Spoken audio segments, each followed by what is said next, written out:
Okay. Well, welcome everyone, and thank you for attending the Innovate UCLA Cybersecurity session. Are you boardroom ready for today?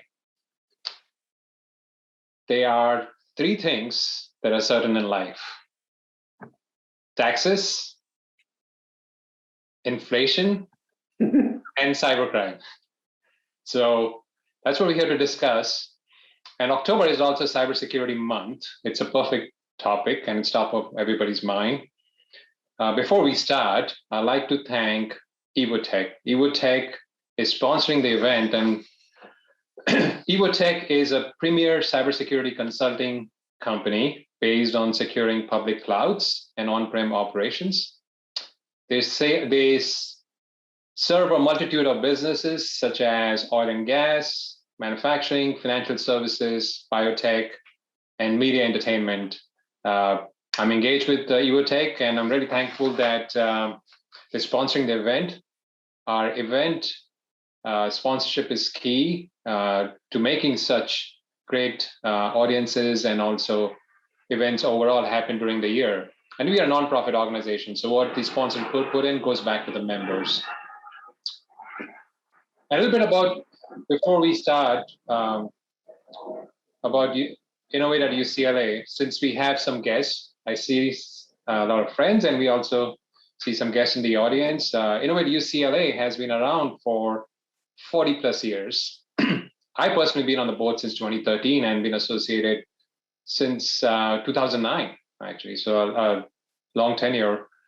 And next year will be 10 years on the board. So very exciting. And there's a reason that I've been involved so long at Innovate at UCLA.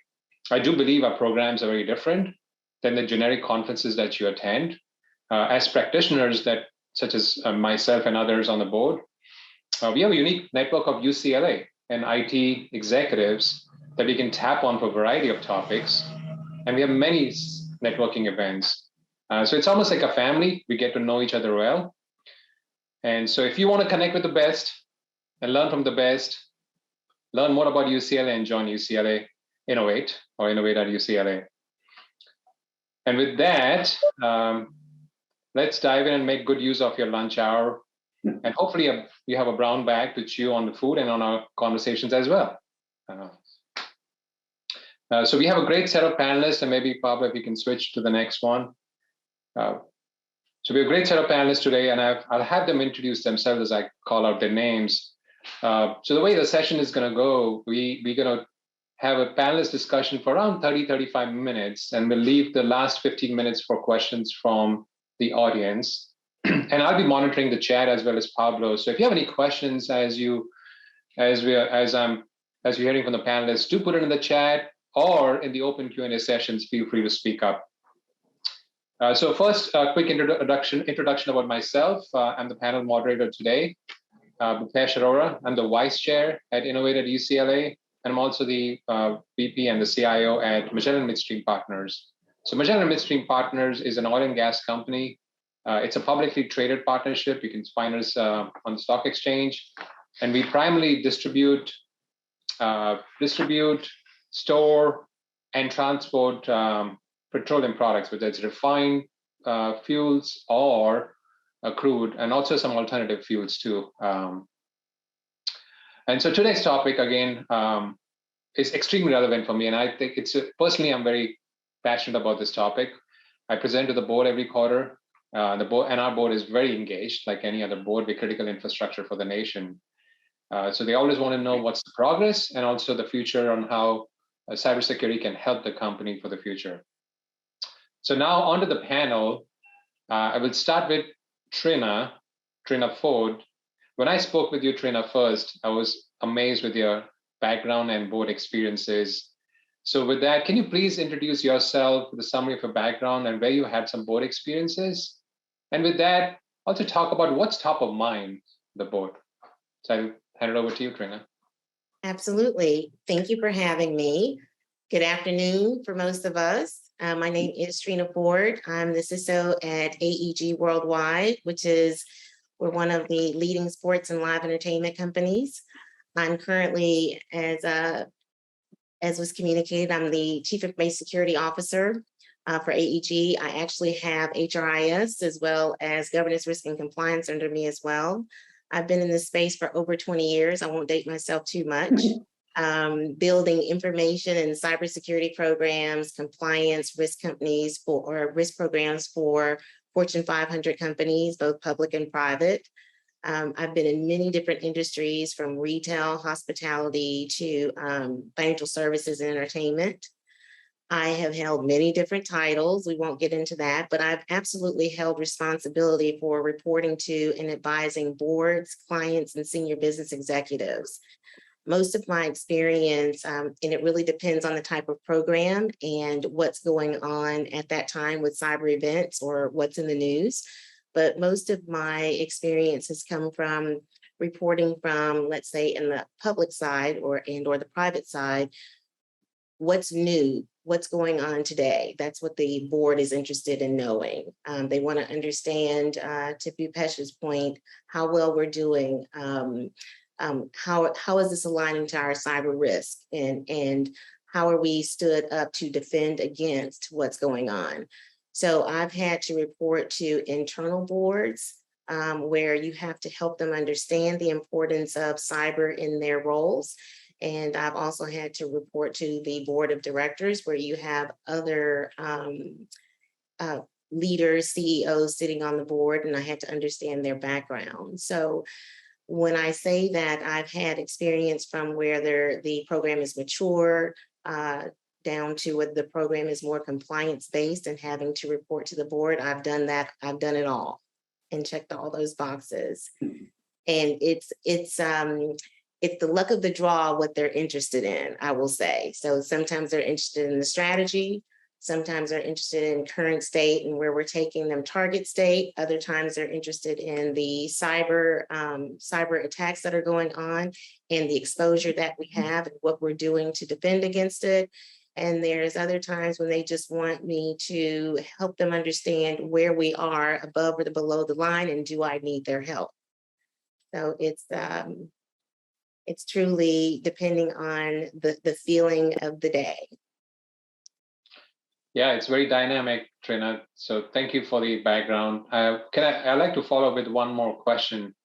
And this is it is the top question on every executive today, because companies are investing a lot into digital transformation or initiatives. So when you do that, it's always cybersecurity comes up. Board is very interested to know, how do you balance value versus risk? Well, yes, we want to go to the cloud. We want to make a footprint very complex. But how do you manage the risk with that? And how well are we doing it? How do we know we should be going to the cloud? So how do you convey that to your board, and what kind of conversations or questions you have typically? I try to make sure that coming into it, it's not about information in cybersecurity. I come from the approach that it's about the business, their imperatives, what's important to them, their agenda. Because if I come from that perspective, then the board, as well as our security executive or the executives that are in the meeting at the time, recognize that it's not just about security in this case. It's about making sure that our business can operate in a manner of reduced risk, but yet meet our business imperatives, give the fans, the patrons this great experience, and/or our clients, give them an experience that will put the company at a position to be have that competitive advantage. I usually take it from what I know that our board and our executives are most concerned about, that financial stewardship, is there a compliance or a regulatory mandate, customer satisfaction. And I make sure that as I make sure that I'm sitting at that strategic table with my business partners so that I can convey the confidence in the great story that I'll be able to tell the board about either, without getting into too much detail with them, the technology that we have that will allow us to defend against and allow us to move forward with the cloud, and or allow us to now start utilizing an app or whatever that new innovation is. So it really is about, first and foremost, making sure that the board understands, and I say my executives as well, the chiefs in the company, because I've sat on different boards. I've presented to different boards, And you'll have your audit committee, you'll have your ERC, they'll also be a part of it. So when I'm talking to the board, I'm talking to them as well. And I've also shared any concerns. I make sure transparency is key and the partnership and the collaboration is there, so that when I am in the board and I am in front of, I also have that sponsorship and support coming from the chiefs and or the senior executives. I never catch anyone off guard, and I'm very transparent with regards to both the board and the executives within the company. That leads to better camaraderie and partnership, and they also then trust you. It is about trust, bringing you to the table. So when it comes down to answer your question simply, the risk versus or finding the value, the balance between value creation and value protection and that risk, I always look first to understand what's the business value based on our strategy for the business and based on what's important to the business. And then what is it that we already have in place or that we can put in place to make sure that we've reduced that risk down to a level that the business is comfortable with, and our clients and our patrons and or artists, because we also have to be concerned with our artists as well. Yeah, I bet that's a very engaging discussion when you have that. So thank you for providing that insight. Yes. I'm going to move on to Matt, and I'll come back to you, Trina. So Matt Stamper, I'll have Matt introduce himself. And I had the pleasure and the privilege to receive a autographed book from Matt. He's written a cybersecurity book. So he's very well recognized in the industry. And with that, I'm going to hand it over to Matt. And with a question, Matt, talk more about how SEC is getting involved in cybersecurity. Talk a little bit about that and how it impacts companies. Excellent. And Bhupesh and Trina and Lisa, thank you guys very much. This is truly an honor. And in the spirit of my book, Trina just dropped a masterclass on really what the role of a CISO is. And so anybody that is an aspirant to that role in thinking about this should really play back the guidance and the suggestions that she offered, which were just absolutely on par. Bhupesh, sir, to your point, the Securities and Exchange Commission really began telegraphing their expectations around systemic risk and cyber as a form of systemic risk way back in actually October of 2011. There was a relatively brief disclosure guidance document that came out. It was roughly 6 pages. Fast forward to February of 2018, the SEC comes out with yet again some more commission statements on disclosure guidance. In other words, how do public entities communicate the nature and extent of the cyber risks that they're exposed to, how they're addressing it? Are their programs sufficient for addressing material risk, as kind of materiality would be defined by the SEC? And that was roughly about 24 pages. Just this past March, they came out with a proposed rule, 129 pages. So clearly the SEC is ramping up and telegraphing to the investment community and to the public community space that cybersecurity risk is serious. It requires board level attention, and kind of akin to what we saw with respect to the Sarbanes-Oxley and all of the dynamics of some of the financial reporting issues at the beginning, 2000-ish or so. There are now calls out to have qualified technology experts being part of boards. So when you think about your risk committee, having individuals that understand digital risk, being able to convert digital risk to Trina's fabulous point about really what is enterprise risk. And so I think what we're seeing clearly is that the agency or the commission is really telegraphing to public companies, you have to take cyber seriously. It is a systemic risk to an organization, and it needs to be appropriately communicated, whether in 8K, kind of interim disclosures, or more formally in an annual report in the 10K. The SEC is really, really clear that they're taking cyber risk seriously now. Right. Yeah, I've been engaged in documents, writing back our feedback. I'm sure a lot of the executives on this call have been involved in that new ruling and how it changes the game and compliance associations. And Matt was pretty modest. He's written books. He's been a CISO, and he's Revotech as a CISO advisor. But he's always modest to introduce himself. So I just did it for you, man. Well, thank you. I've had the good fortune and opportunity to be the CISO here at Evotech for the last 4.5, almost 5 years. And then have written 4 books, 3 of which are on the role of the CISO, and then one that just came out on building out privacy programs. And one of the things that we're seeing clearly is this more coupling or a marriage, if you will, between privacy and cybersecurity practices within organizations. And then before that, research director and analyst at Gartner. Yeah, so Matt, one more follow-up with you. You know, you in a one-on-one conversation, he had a point of view on innovation versus risk. Talk a little bit about that. You know, I think one of the things that we fail to understand, and it's why I love the way you've coined this, Innovate UCLA. Innovation is the spirit of our economy. We need innovation to move forward. Risk underpins innovation. If we didn't have individuals taking risk, we would effectively be in a very stagnant kind of state environment. So I think when we talk about risk, and it goes back to Trina's point, risk isn't necessarily bad. Uncontrolled risk is. And I think what needs to occur is when organizations are looking at their security programs and the maturity related to the same and the target operating model, is it aligned to the business? Does it align to the organization strategy and initiatives?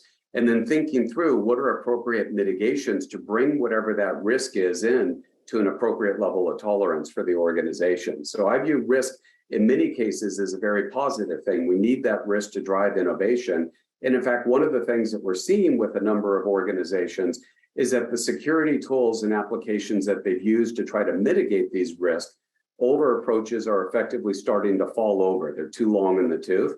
And we're seeing modernizations of security architectures to address newer forms of risk that our organizations confront in the cloud, in hybrid work environments, work from anywhere environments. So it's caused a lot of organizations to look at risk in a new way and think through kind of, I think, innovative, more dynamic approaches to reducing that risk to an appropriate level.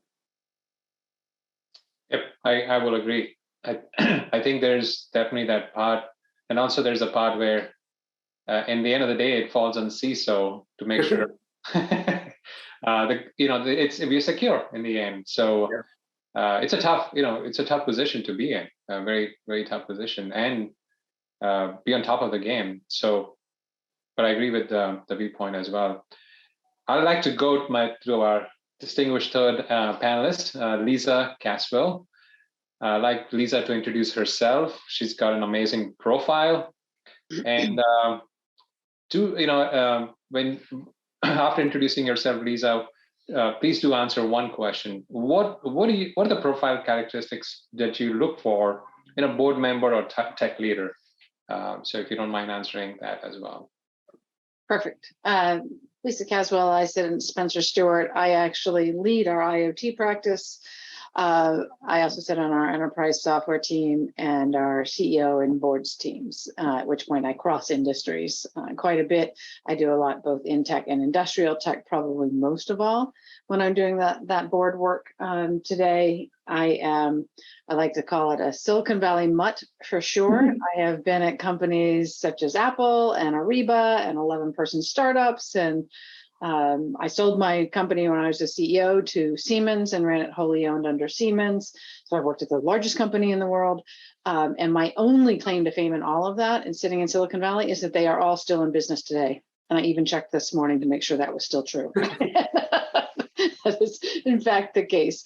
And so I very much love switching into this gear of being able to look for, really many of my past roles. But to answer your question specifically, it is very sort of company dependent on what we're looking for in terms of the information security officer or digital or technical expertise on a board, and very much depending on where they are in their own journey, which will drive a lot of the needs. In some cases, the more what I'll call well-rounded that an executive can has been when so if they're a product or a tech leader, if they've not only done engineering, but they've actually led product teams as a chief product officer or something like that, that's compelling because they understand sort of the revenue side and of the business as much as anything. In the CIOs, it's, where have you crossed over? Have you also had, quote unquote, the digital element to it? Does the CISO report into you? Are you the CISO in addition to in addition to the CIO title? And again, the breadth of businesses that you're covering, because obviously having a very keen understanding of shareholder engagement is going to be very important. And what role you've played in your own board are you in all the board meetings? Do you come in, for just your session and leave? Those become some deciding factors for boards in what they're looking for. I'm working for a $7 billion entity, which is why I'm in LA today. And they, interestingly enough, are going after 2 digital leaders. And one was definitely somebody who had been a GM in a high innovation, high growth. So they're looking for somebody who's had to continue to develop and add products, a lot of M&A experience in this area. On the flip side, they're looking for somebody who's actually, and they're open to taking somebody farther down in their career who happens to be either an AI expert or comes very specifically knowledgeable in cybersecurity because of the data this company is handling. And so they're going to take off some of the management level responsibility, board exposure, and go for real subject matter knowledge, recognizing that they have a very experienced board around that individual. Did that answer your question? Yeah, it does. And you bring a different perspective to this panel, a recruiting perspective, because it's not just how well you as a CISO you position, but what is the board looking for? So that's a very different insight and a very valuable insight if people are looking to be on a board of a public or private company, or if the board is looking for a technology leader, whether it's a CIO or a CISO. So I think it's a very interesting viewpoint, especially in this panel, as people are preparing to be, successful in their current position or applying for new positions. I'm gonna, so thank you for that, Lisa. I'm gonna switch back to Trina again. And I had one question, one more question for you. How important is the relationship with the board members, and how do you maintain that, Trina? You're on mute, by the way.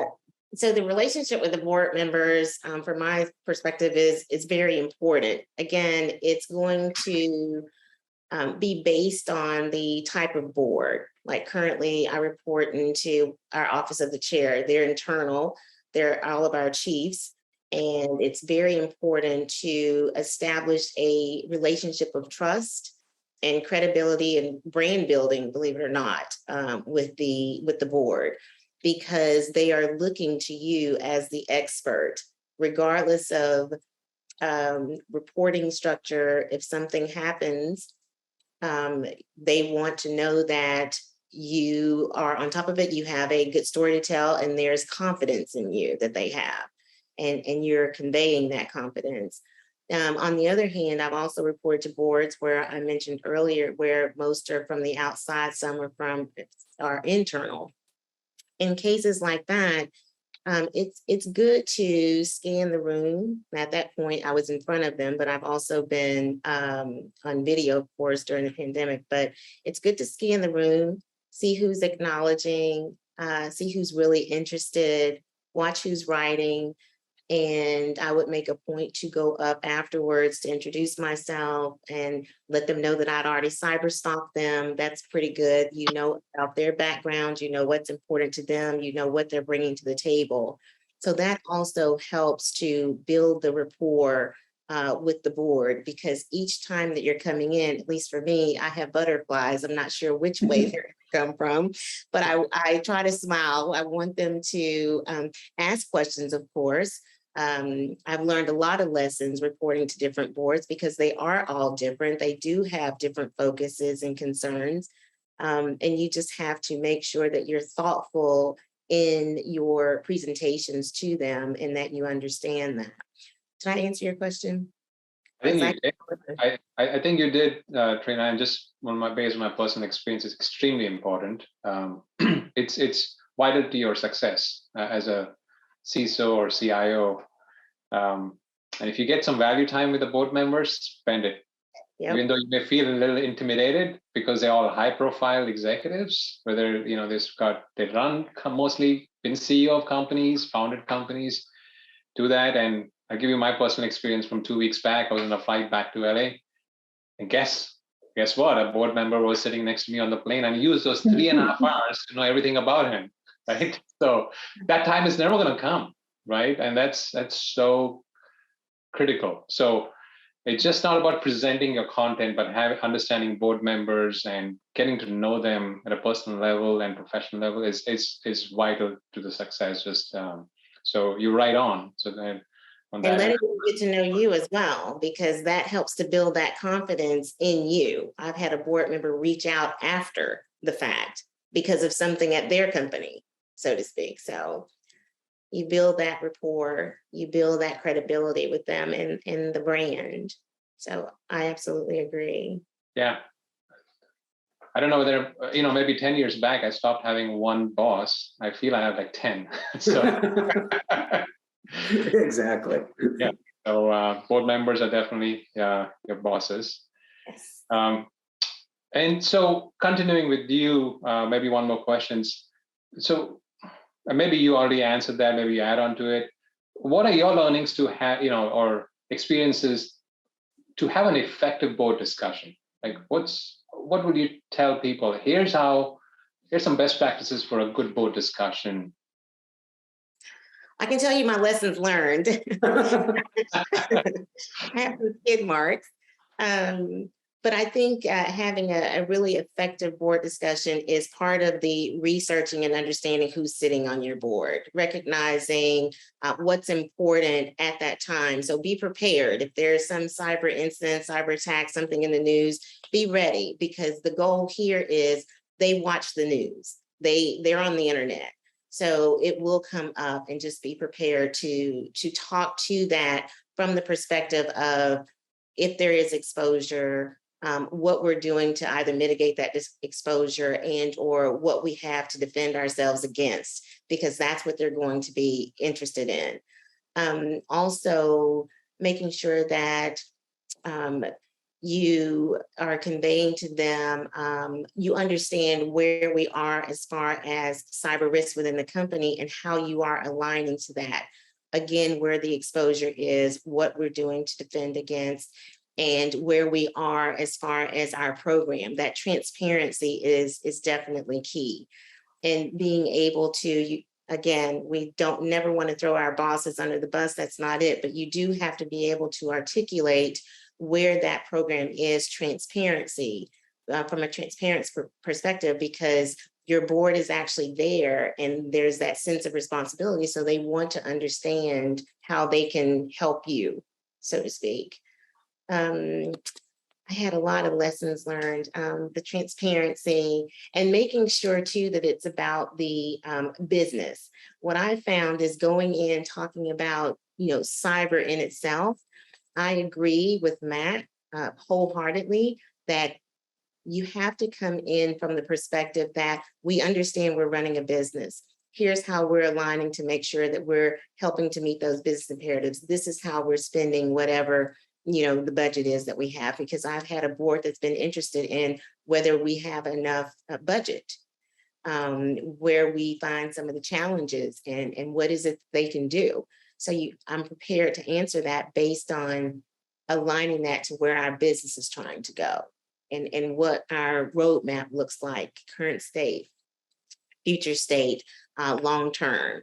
And without putting them to sleep, that's why I say the appendix again is going to be key. They can go look at it and you can kind of reference it. And it also gives you that opportunity after the fact to have that conversation. Yeah, if you look here, we talked about that in the appendix, and it helps to add some clarity.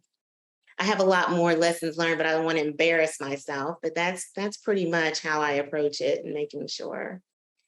Thank you. Thank you for that insight. I'm going to ask you a question now, which is around talent. And I think you have some viewpoints on talent overall, and the board, conveying also to the board. So if you don't mind speaking to the talent aspect of cybersecurity. Yeah, I think one of the misnomers, we talk a lot about the quote unquote cybersecurity talent shortage, that there are hundreds of thousands, if not 1 million plus jobs that are open, and what the implications are. And I think one of the things that we've done is we've typecasted those individuals that come into cybersecurity in their backgrounds, not recognizing this really immense pool of talent that we have around us within our own organizations. One of the things back in the days at Gartner was this notion of security champions, kind of a liaison or an ombudsman or a person that you can interface with in various departments. So I think one of the things that we need to do as a profession and industry is look a lot more expansively around different types of skill sets and competencies that we can use to underpin and build our security teams. The board clearly, I think one of the things that we also need to do, given how the board looks at risk, we've got to make sure that from a cybersecurity perspective, when we evaluate our programs, to Trina's point, we're taking a risk-based approach. Which risks are we accepting? What thresholds are appropriate for us? How do we look at our program and being able to translate that into something from an enterprise risk management perspective that the board can link into and feel comfortable with? Clearly, what we're seeing, though, in the industry is a lot of turnover. We're seeing a lot of individuals going from one organization to another, kind of a quote, quiet quitting that is occurring. So there's a lot of risk as it relates to kind of talent management, capability and capacity management within our teams that we really need to be cognizant of. And boards are starting to ask those questions, to Trina's point, and it's an absolutely horrific question to have asked. Do you have enough resources? Whether it's financial, personnel, or otherwise. If you say yes, and then you get breached, okay, well, what happened? If you say no, are you underpinning something that a CFO or some other executive is doing with respect to their risk treatment? So there's a lot of kind of little speed bumps in these communications with our friends and colleagues in the board of directors. Thank you, Matt, for that insight. Going to now go to Lisa, and I have it's a continuation of the last question I asked Lisa. What advice would you give to leaders that are looking for such positions? What trends you're seeing if they're applying either for a leadership position or want to be on a board? Give some advice to the audience here. Well, I'm going to answer that question, but I also want to come back and comment on one of Trina's comments, if you don't mind, Yeah. on one of the things that you can do for the board, right? As you might imagine, anytime an event happens or anything else, which is always happening, board members need to be prepared with what are we doing about it? Where do we go for information? How do we become more knowledgeable? And almost having a couple of their talking points so that you're collaborating with the marketing department or the comms department or the CFO, like what can they say? They're going to be cognizant of what they can say in the public, but they still are going to be out there because anytime there's something, the activist community descends on, cool targets for which many of you may or may not work for. And having everybody sort of on the same page, singing from the same hymn book is really, really important about what that is. And them knowing where to go get more information on little bits of this in that appendix knowledge of what is this, up to and including a couple of phrases of this happened at XYZ company or in this industry. This is how we're, either prepared, addressing, looking at it, doing whatever, and having those points. And you thinking as if I recognize you're going to be put in this spot for us. I'm going to help make you ready. Just like we've all learned, right? Time you can help somebody else do their job, they love you. And so that's really what you're doing with board members, is helping them do their job in many ways. But it's in an area they may or may not know, and they'll take it and do with it what it is needed. But I think that's just thinking to the next step about so what they might be facing out in the market. as a result of being a board member. Well, thank you for adding that proactively. Can I have a follow up real quick on that Yes, point? please. To Lisa's point, board members now are also very frequently getting in the crosshairs of derivative lawsuits. And so there's a lot of additional pressure added to the role. One, do I know enough to exercise my fiduciary responsibility for this organization? And am I going to get named if I'm not exercising an appropriate level of fiduciary review around technical risk that board member, he or she, may not be fully versed on? So these are really difficult and challenging times for a large number of boards, in this space. Yeah, so it goes in the category of be careful what you ask for if you think you want to be on a board. Exactly. As well, because there's ways to be involved without being the fiduciary, and that's one of the things that I do want to point out is you can be involved, asked to be more involved as an executive on the board, where you're actually sitting in, but you don't hold fiduciary responsibilities, where leaning into your CEO or whoever your boss is to say, listen, I'd like to take a more proactive role. I recognize I may or may not be ready for a board yet, but here's where I can add value. That's a great place to be, where you can help. And there's all kinds of fun things you'll get to sign because you're going to be exposed to parts of the business that your colleagues are not. But we are seeing more and more of that happen in areas of expertise such as this. The readiness for the board is, a bit to Matt's standpoint, is how much you know about what's going on both in the rest of the world and in the rest of the company, right? And what sort of involvement do you have in understanding? Really understanding the company from the P&L standpoint is absolutely crucial. So find your best friend on the chief accounting officer or somebody in the finance organization, mostly to be your best friend, and really do the brown bags and understand how they're doing capital allocations, because it does come back when they ask that question. It is a two-edged sword of, do you have enough resources?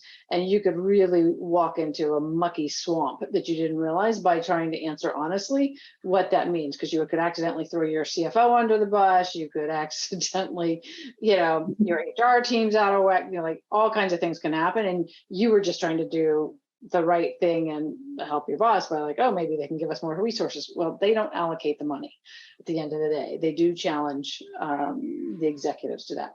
So one is just really, if you're not already, befriending and getting to know a lot of the other parts of the business that may not be in your day-to-day responsibility, because that broader general management skill is up there. And the understanding of that, and that's how the boards also defend against some of these other, activists or derivative lawsuits, is like, how knowledgeable is that board? And what is their background and entirety? And boards are getting stronger, and we're actually pushing a lot on this boards matrix, right? Of where are you on your skills matrix, and understanding what that is. Go study your own company's proxy statement and understand they oftentimes are putting up their skills matrix. They are putting up their diversity mixes on the boards and where they are. Be aware of that, and that's going to provide you some opportunities. Also, look at companies that you think you might be interested in and understand where they are in their skills matrix, because you may fall in love and go, God, I'd love to be on Nike. Please don't make Nike your first one that you want to be on. But it's, go look at their skills matrix. If you look at Hewlett Packard probably has one of the best, most diverse, well-rounded boards I've ever seen in what they do. But they've been very purposeful at it. And so you becoming more knowledgeable in that helps.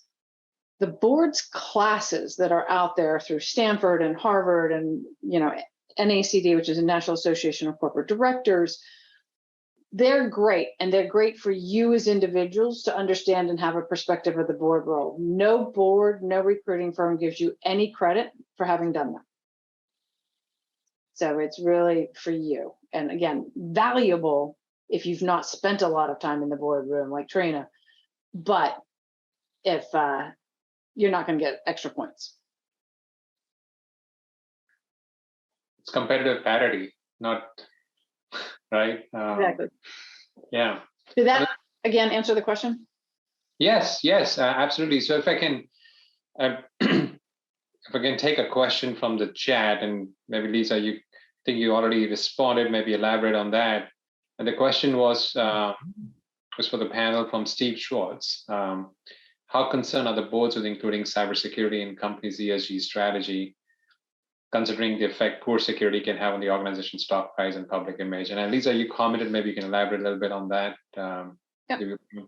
So the point is that cybersecurity doesn't necessarily sit in ESG. It really depends. ESG is a new committee that's may or may not be on the board. We're actually seeing as many tech and strategy committees coming up as we are ESG committees. And so the role ends up advising all of the other functions. So in the audit committee, it's looking at, again, when you think about percentage of dollars that are being spent on R&D versus other things, inside of that, they're also nesting, what are you spending on security and risk management, right, as a percentage of that? And, you know, what's the benchmark against others and what are they spending in that, and sort of start paying attention to what your competitors are spending on these types of things. And if they're public competitors, these things are going to be listed, buried in the annual reports and in the proxy statements, but it's worth getting to know what those are. The governance committee is going to be looking at it again and understanding and basically saying, how much of this knowledge do we actually have to have at the board level and in what areas? Is it specifically as it relates to our products and what our products are doing to provide openings right now for cybersecurity risk? Is it how our sales systems are running, and because we're selling more online and digitally direct to consumer as we go? Is it in our information systems, right? So understanding where the risks are in the various departments, and that's really where you're getting to the governance, because it says how broad do we have to have this knowledge set in the skill set, because governance sets what the skills matrix is for the board. And they're the one that's supposed to ask, do we have enough of this knowledge across the board for that? And then again, from a technology standpoint, it's not only the technology we use today, but how technology, how's that impacting the products we're bringing to market on a go-forward basis? Thank you for the response. And just, I'll just add on, I'm sure Trina and Matt will have a point of view as well on this. I think it's good to have everybody's point of view. We do put in for our company, cybersecurity is part of that ESG publicly released document, and what we're doing to the extent we can disclose. So it's an extremely important component for that ESG focus and being part of that. So Trina or Matt, if you have any viewpoints or on the question. I mean, I'll weigh in. I think one thing just very briefly is boards are having to modernize quickly.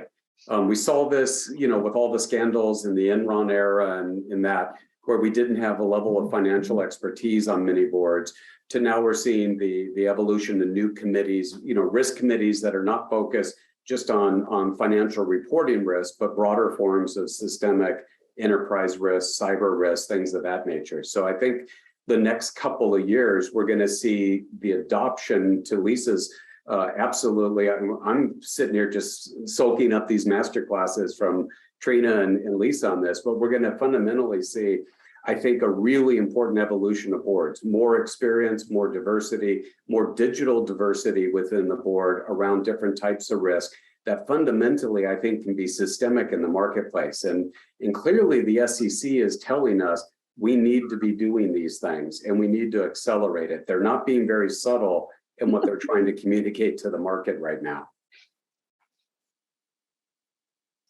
I'll just say, in the interest of time, I absolutely am aligned with Matt and Lisa.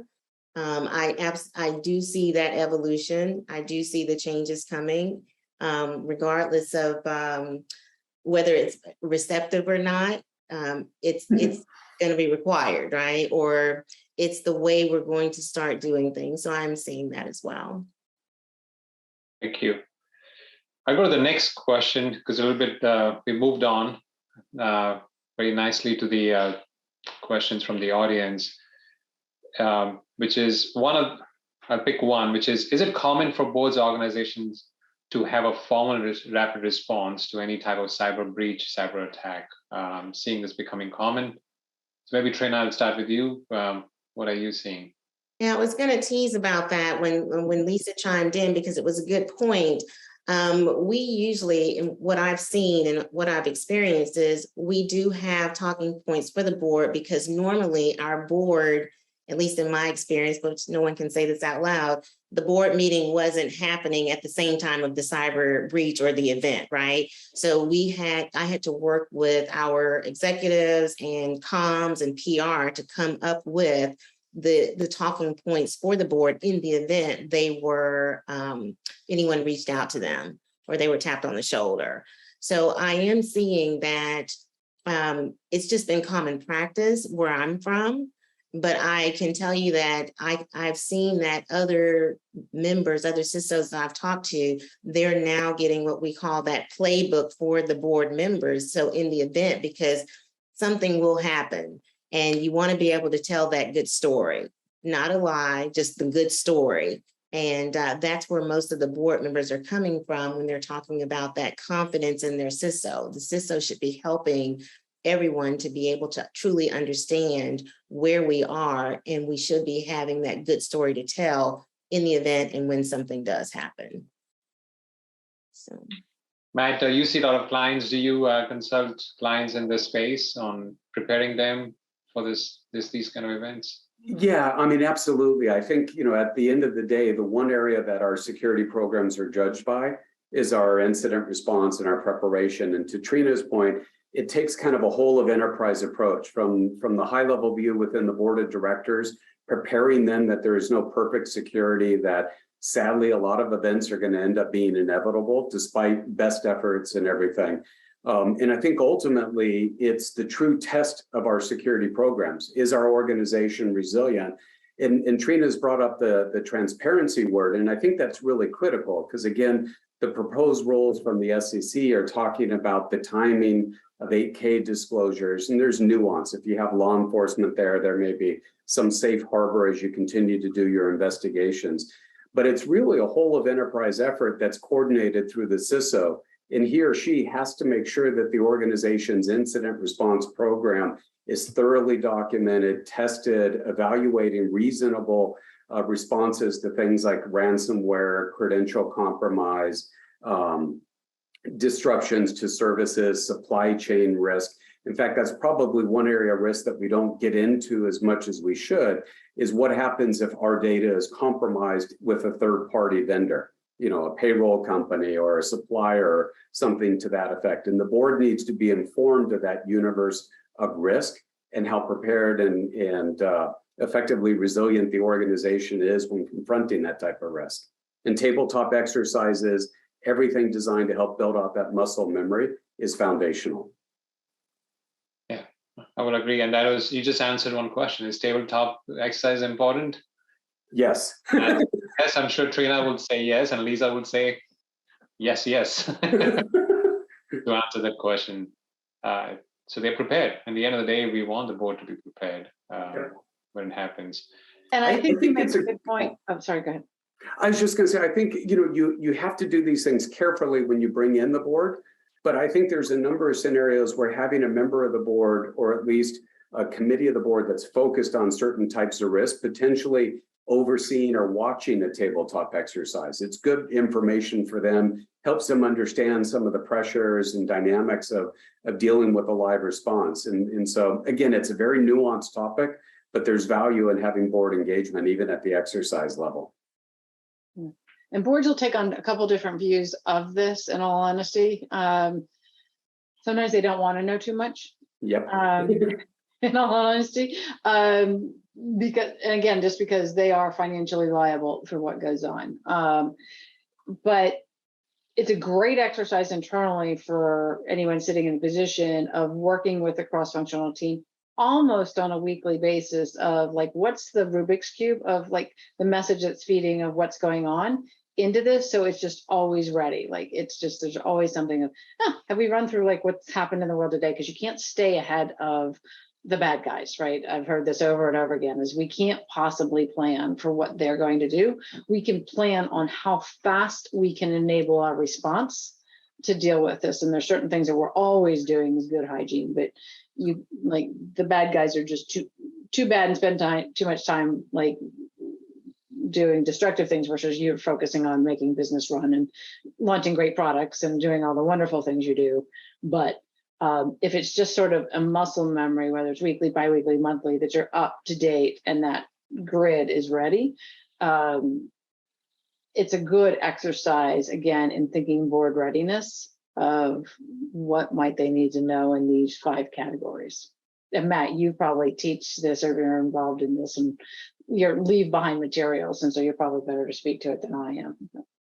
But it's an area that can't be left to or left for chance. I mean, you have to anticipate these things are going to happen and then start thinking about what the appropriate operational response would be and having everything prepared accordingly. And one thing I think is important to Trina's point earlier, kind of prepare some of these talking points. You know, how does the organization think about pervasive data breach? How would the organization think about something impacting availability of mission critical applications and systems, making sure that there's a consistent response across the company? It's easy to say this stuff. It is inordinately difficult to get it into action and working as ideal. There's a lot of hard work involved. So we have time for one more question, which I'm going to open up to the audience. If they'd like to ask, you can unmute yourself and ask the question. If I missed something in the chat, you can feel free to repeat that as well. Bhupesh, I have a question. Sure. How do you balance, meeting the requirements of the board and mitigating cybersecurity risks? And then you have this whole organization that's along for the ride. But there's a lot of change management that has to happen there because it's not instant, So how do you balance that? This is for anyone to answer. I vote Trina on that one. I'll take a quick stab. Actually, I love the question. It comes back to that whole relationship building with your business. I see your question, so I'm going to base it on that. The change management for the business, it's one of those where you want to make sure that you've established those strategic business relationships and you understand, again, where they're going, their imperatives, what their priorities are and their agendas, so that you can then make sure that from a value protection where you're balancing that, you're able to better enable and support those transformational objectives that they may have. And then with regards to the board, as you said, meeting the board requirements or the requirements of the board and then mitigating cyber risk, I come from the perspective of integrated risk at that point, because it's everyone's responsibility, but you can say it differently now. The new buzzword is integrated risk. That means the business has a role, the board has a role, cyber has a role, the vendors have a role. Everyone has a role to play in trying to balance that, the risk and the change management that needs to occur within the company. Okay, great. Thank you. Thank you, Tavira, for the question. We're at the end of questions for the panelists and getting close to wrapping this up. So I want to thank again the panelists. We had the diversity of topics we had and the experiences is, I think, unmatched in any cybersecurity panel I've been on. And as I said at the beginning, if you want to connect with the best and learn from the best, it's at Innovate at UCLA, because we do bring star talent to these programs. And I want to thank you, all 3 of the panelists. Thank you for giving your time. I know some of us gave up a lunch to be here, and some of us gave us an afternoon, important meetings. So thank you, appreciate that.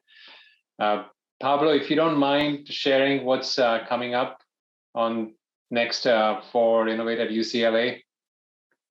So upcoming events, we got Women in Technology series coming up, and that's creating a path to the C-suite. It's happening on, as you can see, on November 10th, again at lunchtime. So bring your brown bag again, the best food you can find in town, and join us for an engaging conversation. So that's happening pretty soon. We'll see the invites going out, and I look forward to seeing some of you and many more in the next panel. With that, I'll close it off and thank everybody for their time, and see you soon again. Thanks for including us very much. It was great to see all of you. Thank you, Bhupesh. Thank Thanks, you. Matt. Thanks, Thank Rich. you very much. Good job, Pablo. Good job. Thank Yep. you all.